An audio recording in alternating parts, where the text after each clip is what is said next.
Between players dropping like flies and just general underperformance, we've got a few waiver targets that we think are going to be viable to help you out. And all that is coming up after I just shut up and play this intro. It's about that time. Stoned on Sports. How's it going, everyone? You're tuned in to Stoned on Sports Fantasy Baseball. My name is Matt. And Fantasy football, god damn it. That's all right. We had fantasy football questions on our fantasy baseball stream a moment ago, so we're doing everything. We're crossing streams. Well, we're not. I'm not crossing your stream. You're not crossing my stream, but no, you know what I mean. Absolutely not. But yeah, waivers. Appreciate everybody stepping up or joining us tonight. All two of you. Appreciate that. I'm sure we got our usuals in the chat. Give us a like and subscribe to waivers every Tuesday, 8 p.m. Eastern, and then we'll preview the following week on Thursday at 8 p.m. Eastern with some starts and sits as well. We're going to get in it. We got 8 guys for you. First guy is Jauan Jennings from the Niners. Debo's hurt, to the surprise of frickin' no one. And Jennings' role's likely to expand. He'll still be the third option there behind Ayuk and Kittle. But getting a piece of the 49ers offense, even if it is short-term, is pretty nice. What do you think, Matt? Well, it's funny. Debo's out. He's going to be out for multiple weeks with a calf strain. And I remember hearing the same thing about Christian McCaffrey once upon a time. He is a deeper league ad, but we're talking about a guy who has played roughly half of the snaps so far. He's got 9 targets, 7 grabs for 101 yards. And understand, this isn't going to be a one-for-one swap in terms of opportunities. I think the team is going to ask some of their other more star players to step up a little bit while Debo is out. But at the same time, when Debo missed time last year, Jennings did a solid job last season, helping to fill in for him. I think he's going to get plenty of snaps, and really that's the first step towards earning targets. And we're always looking for anyone who is going to get the opportunity, right? Now, understand too, the Niners are not going to be a high volume passing offense in theory. But if you take a look at their matchup next week against the Rams, like that Rams defense is absolutely terrible. I think the Niners are going to score some points. Jennings isn't somebody I'm going to plug into, the same slot that I had Debo in, but as a second flex option or, your regular flex in some much deeper leagues. I think there is a little bit of upside there with him. Maybe even an opportunity to find the end zone. I think this Niners offense is just going to continue to chug along as well. And you said it, Kyle, like when you have an offense that can be as explosive and as high scoring as what San Francisco can do, that's something you want a piece of. Yeah, for sure. And, Jennings can be definitely a field stretcher there for them. His 14.4 yards per reception are 20th best in the NFL. Among wide receivers with at least 9+ targets. That ranks even higher than Samuel. Now his work's usually done more closer to the line of scrimmage and rely on his yak. And we're not obviously saying Jennings is the Swiss Army knife that Debo Samuel is. Not many people are at all. But I think definitely 12-team leagues, deeper leagues, he should be rostered. And they got the Rams in week 3. That's a pretty fantasy friendly secondary. Patriots week 4 is probably a no-go. And then the Cardinals week 5 is another fantasy-friendly secondary for some flex appeal there for Jennings in week 3 and week 5. Yeah, I think so too. If you joined us last season, you will know I am not a fan of Derek Carr. But they did make some changes there, specifically at OC. Clint Kubiak is in, and he really seems to have opened up that offense. And right now, the 20% of you that are rostering Derek Carr are reaping the rewards. How long do you think they're going to be able to keep that up, Kyle? Yeah, I wanted to ask you too. It was like, is it time to trust Derek Carr? I never thought that I'd be really asking that question. He was pretty good against the Cowboys and their vaunted defense, very good against the pass. He only threw 16 passes, connected on 11 of them for 243 yards, 2 touchdowns, a pick, and he finished as QB3 in week 2. And through the first 2 weeks, he's QB2 overall behind Baker Mayfield, averaging over 22 PPR, not PPR, but points per game. He leads the NFL in the following categories: TD passes. He's got 5. 3 of those 5 were TD passes of 50 plus yards, averaging. He had 1 of those all of last season. TD percentage, he's number 1. Yards per attempt at 11.4, he's number 1. Air yards per attempt, 12.77, he's number 1. Adjusted completion percentage is also number 1 as well at 86.5%. Those completion, that adjusted thing there, it's the number of, basically the simple definition is the number of, passes on target. So completions plus the drops divided by his passes get you this adjusted completion rate. And his passer rating is number 1 in the NFL at 142.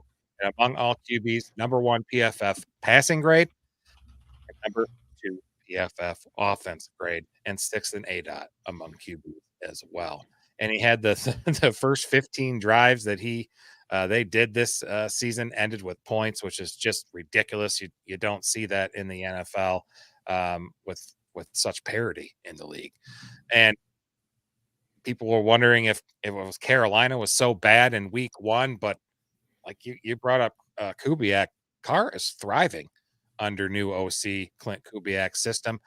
Last year they had one of the most unimaginative offenses in the NFL, and now we're seeing what can be done. Their true potential has come to light there, I should say.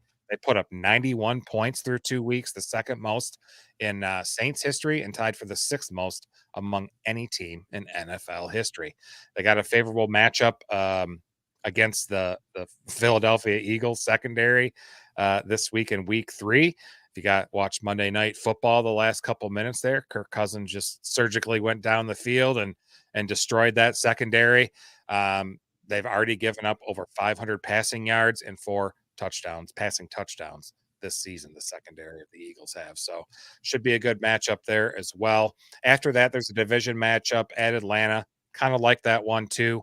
Week 5 and 6 would be rough at Kansas City and then home versus Tampa Bay. You can hold him maybe, and he still's doing well. Hold him through weeks 5 and 6, because after that, it's pretty damn appealing. Week 7, 8, and 9 is Broncos, Chargers, and Panthers. So with how well he's playing, some type of regression is coming for Derek Carr at some point. I mean, he's just been too near perfect for it not to happen. You don't need him. You don't even need Derek Carr to be near perfect for that offense to do what it can do. You just need him to not turn the ball over. That's it, basically. He's got very good talent there. Kamara in the backfield. Chris Olave, obviously. Rashid Shaheed. Some nice talent there. They do have some talent, and it's funny. It seems like not unlike Derrick Henry, every year people are looking to write off Kamara. And he just keeps doing his thing. I think he is the number 1 running back so far. Yeah. 66 points in a PPR already. That's pretty damn good. And I did see too, like they've scored on every possession. Like that's just not going to continue. Nope. No, it is not. I know we've got a teammate of his to talk about as well. Yes, we do. And I have him, so I'll just switch to him. Rashid Shaheed, I just brought him up. He's a little highly owned, more than than what we would talk about, 63%, but it's a nice pivot here from Carr to Shaheed. And you would think by now defenses would know to cover Rashid Shaheed on go routes. And yet he's just running right by him into the end zone. I don't freaking get it at all. He's wide receiver 9 in PPR formats, wide receiver 5 in standard, averaging 18.6 PPR points per game. He had 4 targets, 4 receptions, 96 yards, and a touchdown in week 3 against one of the most feared pass defenses in the league. That touchdown to Rashid Shaheed traveled 54.5 yards in the air. That was Shaheed's 7th reception over 50 yards of air distance since the start of last season, most in the NFL. No other receiver has more than 4. Excellent deep option there. And I don't think he's, necessarily a one-trick pony anymore. He's a vital part of that New Orleans offense now. He had a 23.7% target share, and it leads wide receivers in yards per target at 18-1. Number 1 by far in yards per route run at 4.69. He's the only wide receiver over 4. He's 5th in yards per reception, 9th in yak per reception, tied for 6th in ADOT with 18 yards flat, and he has the 7th best PFF receiving grade among wide receivers. I think he's moved into wide receiver 3 territory with, some weekly upside to jump into wide receiver 2. All it takes is one touch for him to turn a 0 into fantasy gold, and especially with how well Derek Carr has been playing, I'll take it. Great option. You're nice. You've lost AJ Brown's hurt and Cooper Kupp's out, and these people wide receivers are dropping like flies here. So he is a good option. Sounds like we got a question in the chat. Yes, sir. Oh, there to go. There it is. Joining us from Twitch, trade Kamara, DJ Moore, and Darnold for Kelsey, Stevenson, Carr, and Brian Thomas. My initial reaction is no. God, Kamara's been playing well. DJ Moore's good. Darnold's good. Kelsey's still been on the field a lot, but he hasn't done shit with it. Obviously, Ramondre's doing well.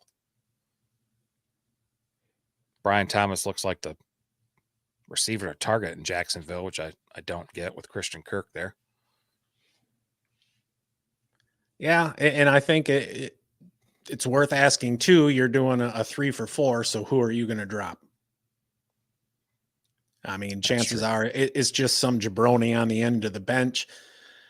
Tight end has been so strange this year. Like, raise your hand if you had Hunter Henry as a top 5 tight end right at this point in the season. Vengeance says he dropped Dalvin Cook. All right, that's totally fine. Yeah, he's got Pitts right now. I think I'm going to hold on this, honestly. Number one, generally, I don't want to occupy my flex spot with a tight end just because they produce so inconsistently. Kamara and Stevenson, I think I'd rather have Kamara. DJ Moore, I understand some trepidation. That Bears offense has not really looked the greatest, and he's not living up to really his draft slot.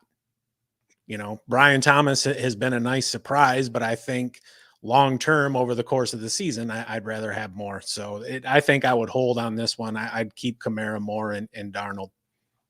Yeah. And the Saints offense is good. I think the Bears offense will get better as the season goes on. And I think Minnesota's will always be good for Darnold with Justin Jefferson there. Yeah, I don't know. I would hold as well. Where is this comment? I'm trying to take it off here. There we go. All right, who we got next? Geno Smith. Talk about another quarterback. He's QB9 through the first 2 weeks of the season. Has a home matchup in week 3 with against a Miami defense that was, if you watched Thursday Night Football last week, they were basically a fucking no-show. He doesn't feel like some low ceiling fantasy option this week. What do you think, Matt? I think he's a pretty good option. You look at what he did last week. He touched up that Patriots offense that just shut down the Bengals. 33 of 44 for 327, a touch, no interceptions. And that offense there under Ryan Grubb really seems like they're opening up a bit. They played 11 personnel on almost 90% of their plays. He looked JSN's way 16 times. DK 14 times. And so you can see he's understanding where his bread is going to be buttered. Excuse me. He's the 3rd ranked quarterback, according to PFF. That is not where I saw him being when, I was taking a look at the season, but we we saw what he could do a couple of years ago. He looked pretty damn good. He's got some really nice opponents coming up. Not only does he have the Dolphins, then he gets the Lions and the Giants. So those are three defenses that I am quite happy running a quarterback out there against. And the homer in me comes out and says, we've seen what Seattle does to Detroit, and it's no fun. That was Pete Carroll years. That fucker's gone. Thank God. It is worth pointing out the team might be without Ken Walker. We don't know how long he's going to be out with his abdominal injury. And pass protection may be a concern. He's already been sacked 5 times this season. We saw what Hutch could do just this past week. Now, granted, we're never going to say, oh, yeah, Hutch is going to get 4 or 5 sacks a week. That's just crazy. But if you look at the talent that's there, especially at the wide receiver position, Zach Charbonnet I think is going to be a damn good running back in this league. If you're somebody who, is really struggling at quarterback, I think Geno Smith is worth a look, especially considering that upcoming schedule. I'm curious, though, Kyle, who would you rather have, Derek Carr or Geno Smith? I really do like that schedule for Geno. I do. And with Grubbs brought that air raid offense there, it definitely seems to be doing something for Geno and DK Metcalf. Hell, all of them. Lockett had a nice game. JSN has been up there as well. I'd probably go Geno just because of the next. I would agree with that. Although you look at the last game, I don't generally consider that team's path to success being Geno Smith throwing the ball 44 times. No, it should definitely be the ground game for sure. But when you're in that's pretty much that's an air raid offense now there. It is, but at the same time, with quarterbacks like him and Derek Carr and even Brock Purdy, the more they throw, the higher the chance there is of them being exposed because each one of them has limitations in their skill set. At the same time, we all had an inkling of what JSN was going to be, and it's looking like, maybe they're pushing old man Tyler Lockett to the side. He's going to become more the third option in that pass offense as opposed to the second option. We know what kind of freak DK is. There's some upside there with him, especially in this next little 3-week span. If you're somebody who's frustrated with Jared Goff or Brock Purdy, some of those guys who are, borderline QB1, QB2s, Geno Smith is worth a look. Yeah, I mean, just 2 seasons ago, he finished as a QB5. I mean, he can do it. I don't know. I mean, he's finished top 12 both weeks so far, and I think he can be a low-end starter in 12-team leagues this year. Did I miss a question? Oh, there's a new one right there. Stand by. Yoba, is Zay Flowers and Devontae Smith a good trade for Justin Jefferson?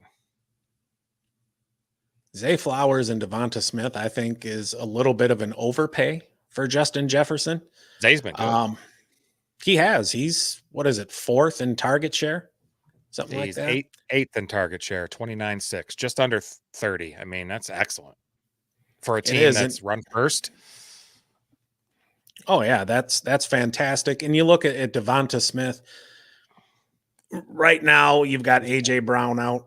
He's going to miss however long he's going to miss. Those soft tissue hamstring injuries are tricky because, you go to test it and now you tweak it. Now you got a setback. It is what it is. Now, chances are maybe he misses a couple games and comes back.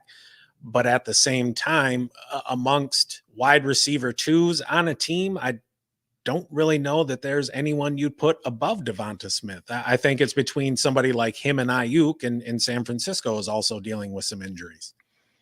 And he breaks it up and says his other receivers are Nico and Godwin. That's pretty nice. Nico, Godwin, Devontae, Flowers. I'd probably stick with that. Yeah. And we've seen so far this season, depth is important. So right now, you're feeling like Mark Cuban with your embarrassment of riches. That shit can all be taken away any given Sunday. In a week. And now a position of depth has become a weakness. Yep, I'd hold off on that one. That's right. Yep. You know, we touched on it at the top of the show. Tight end is just who the hell knows, right? But somebody who's getting consistent targets, you're going to take every day. And that Hunter Henry, man, he's doing well there. Jacoby Brissett is looking his way very often. Wide receiver there is just kind of a mishmash of Jags and never was guys. So It's I don't even Hunter Henry is the wide receiver one there. I mean, right? Without a doubt, I think he's a must add on the waiver wire for week 3. You mentioned the connection there with Brissett and him. It's really one of the few bright spots in the Pats passing game, which ranks near the bottom of the league. This season, Henry leads the Patriots with 15 targets, a couple red zone targets, and a massive 31.9 target share while running a route on 85% of QB dropbacks. That's the highest route participation for the Pats. In week 2, he finished with 18.9 points in PPR. He's tight end 4 on the season. That target share I talked about, that 31.9, it is the highest among all tight ends and ranks 6th among all skill players. Just amazing. He's the second best tight end in yards per reception at 12.7, second best in yak per reception, 4th best in yards per route run at 2.44, which is nice. And he's got the 5th best ADOT at 7 yards. And he's tied for, I've already got that. He's got the 5th highest PFF tight end grade of 81.8 and the 4th best pass blocking grade, keeping him on the field and in plays where, he starts out as a blocker and then peels off to catch some pass. I really like that.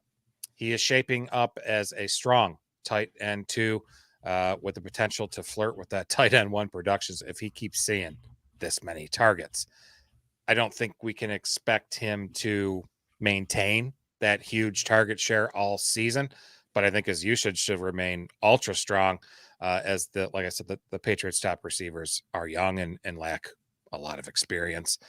You got tight ends hurt there. Ferguson, Evan Ingram, David Njoku, they're all dealing with injuries. I think Henry's a strong option to fill in there.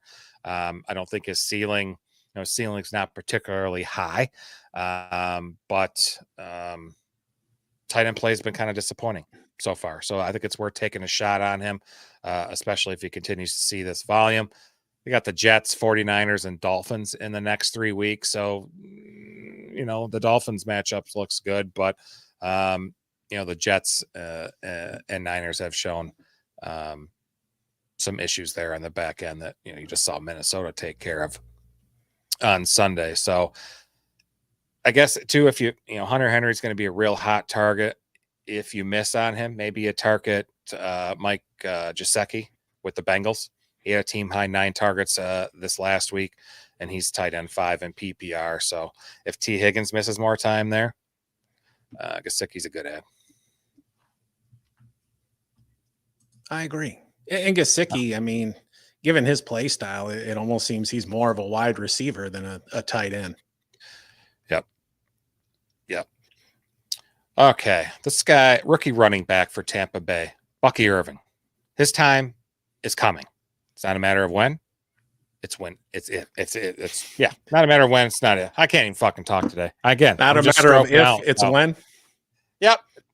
We're going with that. The dude's done more with less than Rashad White. I feel if Rashad White were to miss any time this year, he'd never reclaim his top job back. What do you think? I would tend to agree with that. And he's led that backfield in rushing yards both games so far. And Rashad White, while he's awesome out of the backfield, he has to be the least efficient starting back in the league. He's only averaging 2 yards a carry this year. Last year, it wasn't much better. Meanwhile, you got Bucky averaging over 5 yards a carry. 3. Yeah, and Bucky, he's not going to be a threat out of the backfield. Like, that's where Rashad White is making his money. But that performance of him running the ball is him making a great case for an expanded workload, giving him more carries. And I think if they do that, it's only going to benefit the offense even more. It's going to make them a better, more rounded offense. No, I'm not going to say that teams don't have to respect Rachaad White running the ball, but when he's out there and only getting 2 yards a carry, and we saw last year, like, he doesn't really break tackles. It almost seems like his lower body strength isn't up to par for the way that they were using him. We're looking for, again, we want people who are going to get opportunity. I really like how that offense is looking this season. Baker Mayfield seems very, very comfortable. We see Chris Godwin. He's the number 1 receiver right now. I go back to my thoughts with Jauan Jennings. We're talking about a good offense. If you can get a quality piece from that, it's only going to help your team. And now is the time to jump on him while he's working towards that expanded role, not trying to pick him up or trade for him 3 or 4 weeks from now when all of a sudden he's getting 15 carries a game and Rachaad White is getting 7 or 8 and doing his damage receiving. 34%. Yeah, he's out there and, we'll call it 2/3 of leagues. Yep. Rachaad White's so inefficient on the ground. We saw that last year. I mean, his strength is definitely in the passing game. So we had a question there about, should I pick up Bucky off of waivers as we're talking about him? I'm just going to go Byron DUI 69. Love the name. I think you definitely should. Even if you got a spot, I think with all the running back injuries, depth is key. Definitely. And Dubo, what side of the trade do you like rest of season? Mark Andrews or Brian Robinson Jr.? I think you're going to get more production or more consistent production out of Brian Robinson, depending what, your tight end spot is looking like on your team. Chances are Mark Andrews is going to be a good upgrade. At the same time, if I've got somebody passable at tight end, give me Brian Robinson. Yeah, it seems, and I'll probably touch into it a little bit later, the value for running backs is up this year. I think it's the highest it's been in years. I agree. All right. We're headed out to LA, Kelsey. I'll just do my own intro. Quentin Johnston, wide receiver for the Chargers there. Is he a waiver wire darling? It kind of looks like that. His week 1, 70% snap share and 21% target share made it clear that there's some opportunity there for him to succeed. Heading into the game against the Panthers, Josh Palmer was questionable with a knee injury. He still played, but it was Quentin Johnston's show. He took advantage of opportunities in the red zone, scored twice on Sunday, finished the game with 6 targets, 5 grabs, just 51 yards. Through 2 weeks, he has a 72 PFF receiving grade. That's 24th best among wide receivers. His yak per receptions in the top 20. He's tied for 38th in ADOT at 11.3. That's still not horrible. 25th in yards per route run. He's over 2. And he has the 8th best passer rating when targeted at 136. Pretty nice. I think he's definitely worth an add in deeper leagues. He's only... Where'd my banner go? I didn't even put it up. 7% owned there in Yahoo. I think it'll be hard to start him on a weekly basis, especially, when DJ Chark returns from IR and once Palmer is back to 100%. And, the ground game's going to take center stage there for the Chargers, but his combination of size, dude's 6'4", I think. I think a significant role in the offense would make him worthy of a stash on your bench. And, while his floor may not be high in certain weeks, the ceiling can be pretty satisfying in some of them spike weeks. So worth an ad for some depth there. Yeah, and I know everyone was really quick to dunk on him and just say he's garbage last year because he looked absolutely terrible. But I mean, this year, 11 targets and 8 grabs. He's found the end zone a couple times. And as Captain Spock's pointing out there in the chat, he was a yak monster in college, and he's got the speed to do the same here in the NFL. And look, you've got to imagine that part of his development was stifled a little bit because, Justin Herbert was hurt for most of the year, and I That understand team was that a dumpster. That team was a dumpster fire last year. I mean, it was.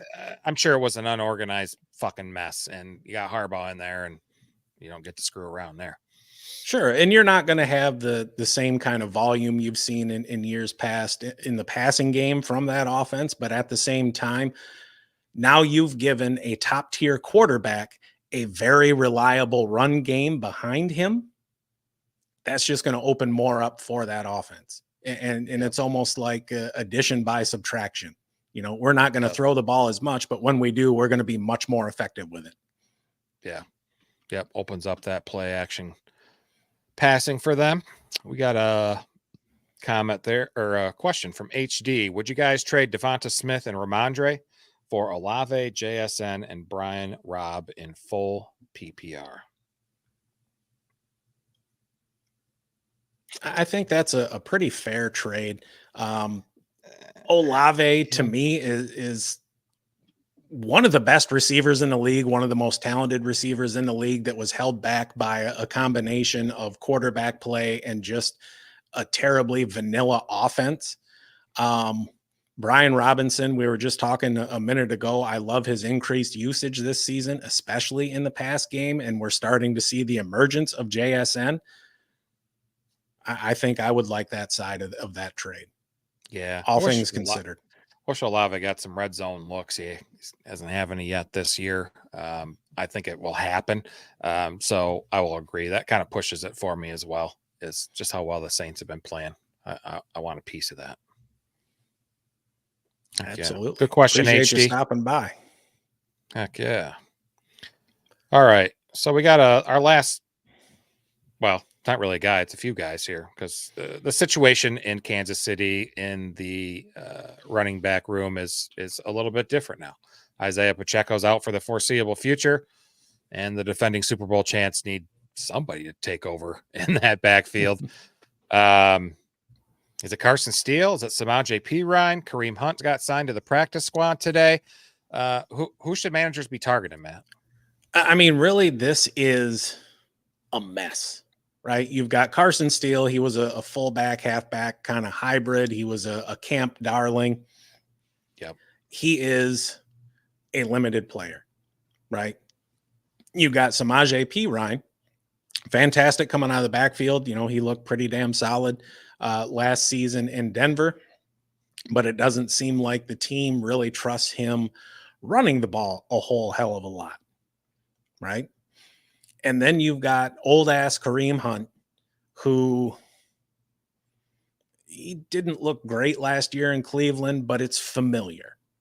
He knows the offense. He knows the team. I don't really know that there is a right answer for this. And for folks who have Isaiah Pacheco and lost him, and I am one of them folks, you look at these three and it's like, damn, there's no real great answer that jumps out. If I had to choose one, I would probably say Kareem Hunt, just because of his familiarity. And he did have a nose for the end zone last season in Cleveland. But at the same time, in a PPR league, maybe I'm looking Samaje Perine. Maybe he only gets, 5 or 6 carries, but he's getting another, 5 or 6 targets coming out of the backfield, kind of playing that Jet McKinnon role that we've seen over the past couple seasons in Kansas City. Much like Deebo Samuel, there isn't going to be a one-to-one replacement here. I think we're going to probably be looking at some version of a three-headed monster when, if or when Kareem Hunt gets called up from the practice squad. It's really hard to endorse any of them. But at the same time, we've got to address the situation because, one of the best offenses in the league just lost their starting running back, somebody who had a massive share of the workload. And then you've got CEH, who could be back in a few weeks, but it's not like he's lit the world on fire when he's been out there either. No. And it's, you can't just replace Pacheco. If you think any of these guys can come in and replace his usage, you're just being silly. Oh, absolutely. Silly. And So Dubo jumps in with another couple of names, Jalen Naylor, who I think he scored a touchdown in each game, and he's kind of that deep threat there in the offense, and Ty Chandler. I think both he and Aaron Jones had a very similar workload this past week. And Ty Chandler, I thought he was pretty impressive last season with his ability to catch the ball coming out of the backfield. Not that Aaron Jones can't do it. right. But, Pretty good at it is what it is. Yeah. I guess I'm probably different. I probably take a swing on Perine first, then Steele. But neither could be the answer either. So tread lightly, Yeah, Perine, I mean, caught 50 balls last year when he was with Denver. He's very good at that. But I guess it just, like, if you look at the Chiefs' schedule, they got at Atlanta the next 3 weeks before their week 6 bye is at Atlanta, at the Chargers, and home versus New Orleans. If I'm looking for, if I'm thinking what are those games going to be positive game scripts where it probably makes more sense to go with Steele, and which of those are going to be negative and it makes more sense to go with Perine. It's going to be hard to tell. Could be. It is, and it's going to be matchup and game script dependent. You're right there. Good luck predicting it. Yep. So, Carolina bench Bryce Young. Andy Dalton's going to start. That poor guy, he was just looking to rest, invest, and not try to resurrect the dumpster fire that is the Carolina Panthers. Do you see him making a difference? I think it'll be a more competent offense. I think on the whole, Carolina isn't really a good team. I think the biggest benefit you're going to see is actually going to be to those who picked up Deontay Johnson. I think, he's going to look his way pretty often, and having a more competent passing game, I think could have some second order benefits to somebody like Chuba Hubbard as well. Yeah. But that's not really an offense I want to invest in if I can avoid it. Yeah. Darnell Mooney. He was with the Bears the last couple of years. He had 7 targets last night, same as Drake London. Caught 3 of them for 88 yards and a touchdown. He was someone I was talking early draft time about him being a sneaky sleeper. If that offense got rocking and rolling, which it looked a lot better last night, at least in the second half. It did. In that final drive, people are talking about, the prevent defense, blah, blah, blah. If anything, the Eagles were too aggressive, and it almost seemed like there were some communication errors as well on that final drive. Yeah. Darnell Mooney is a fantastic down the field threat. I think the biggest thing with him, think Gabe Davis over the past couple of years. Yeah, he's going to have some blow up games, but you're also going to have a hard time predicting when those are going to be. Yeah. Heck yeah. We'll finish up. So, not totally fantasy related, but definitely affects it a little bit. NFL teams through week 2 are averaging just 1.06 touchdown passes per game. That's the lowest mark since 1978. Rushing, 0.94 per game. That's the second highest average in the past 35 years. So teams are averaging the second fewest passing yards per game since 1979 and the most rushing yards per contest since 1987. It just seems like running backs they're coming back after being, dogged on and not paid and all this stuff since analytics came out. It's running backs have gained a slight edge versus wide receivers and tight ends. And when the running game's going so well, you get teams lean into the run even more. The game clock goes faster, fewer offensive plays, which further slows down passing attacks, fantasy numbers. What do you think? I can follow the logic. I think really we're seeing the product of just so many starters not getting any snaps in the preseason. And Yeah. yes, I understand, you have these joint practices in scrimmage during camp and whatnot, but even when you're doing that, you're not duplicating game speed. And with the expectations also that rookies have on them to produce right from the jump, I think that missed time is also affecting things. And really, if you just watch it, it's like defenses are ahead of offenses. And Yeah. it's almost a parallel to baseball, what we see, a lot of times coming out of spring training, pitching is ahead of hitting. Yep. I think by the Exactly end right. of the year, though, we're going to see things level back out. And I think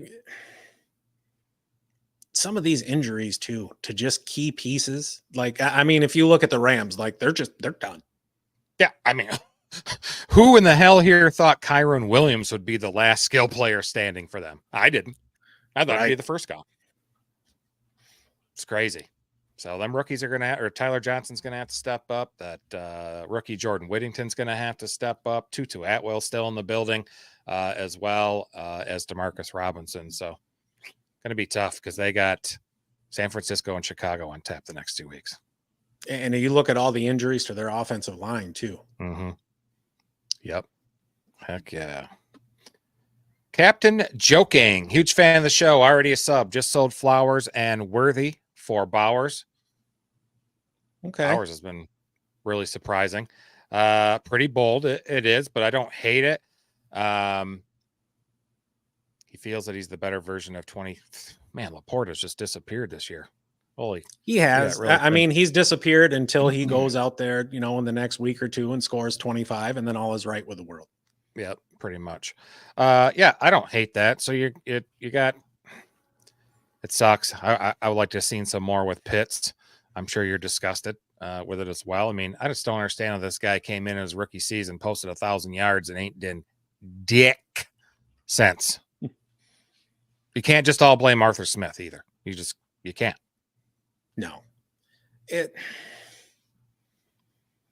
And you hear the term, generational talent thrown around it seems like every year there's a new generational talent coming into the league. And it really makes me wonder, like, do people even really understand what that means? Yeah. At the same time, we talked about this a little bit earlier in the show, like in a vacuum, it's awesome to get Bowers. He leads tight ends. What is it? Targets, receptions, and yards through the first 2 weeks. So everything looks great there. That is a lot of confidence in Gardner Minshew. I think Minshew can support 2 targets that'll be fantasy relevant. And I thought, honestly, that Jacoby Myers and Brock Bowers were just going to cannibalize each other's production. But it's looking like, Minshew and Bowers have some good chemistry there. And obviously Devontae Adams is going to get his. So, I think it's an expensive move. Laporta last year, just under 1,000 yards, and he scored all those touchdowns. He was a little bit touchdown dependent. I don't necessarily know that Bowers is going to do better than that when we think about it from the perspective of, total points scored. But at the same time, Laporta had a historic season last year. Yeah, he did, and freely acknowledge Brock Bowers is a much better prospect than Sam Laporta, but Sam Laporta was the right dude in the right situation. So, yeah. And Sam Laporta, Brock Bowers don't block. He ain't even fucking know how. Sam Laporta, on the other hand, is a damn good pass blocker. He'll be on the field. I like it. Heck yeah. Yes. See ya, Kels. Have a good rock or run. Rock. You got anything else, bud? No, we have a podcast league to briefly discuss. God, I just completely forgot about that. 2 shows in a row now. Oh, that's right. I'm 2-0. I shouldn't forget about it. Yeah, so far a lot of 1-1 teams. There are just a couple of. I see you're number 1 in points, sitting in 3rd. Yes, I'm just waiting for you to bring it up, so I thought I'd just go ahead and bring it up for you. And the most points scored against me. Oh yeah. Oh my God, are you the only one in the 3s? Oh no. AJ. Hey, you and AJ have had some bad luck. He's 0-2. Well, I just second whipped most. his ass this week. So Well, he does have 3 Lions, and they didn't have a very sorry, great Juice. game, so. Yep, things happen. But yeah, it's early. A lot of things can happen. I started 4-1 in the fantasy baseball league in April and didn't make the fucking playoffs. So it's a long season. It is. All right, we're going to get out of here, guys. Thanks for joining us tonight. Really appreciate everyone in the chat, in the comments. We can't do this without you guys. We really appreciate it. We'll be back Thursday night at 8 p.m. Eastern. Preview week 3, some starts and sits, and take all your questions live. Have a great night, everyone. Stay stoned. See you, folks.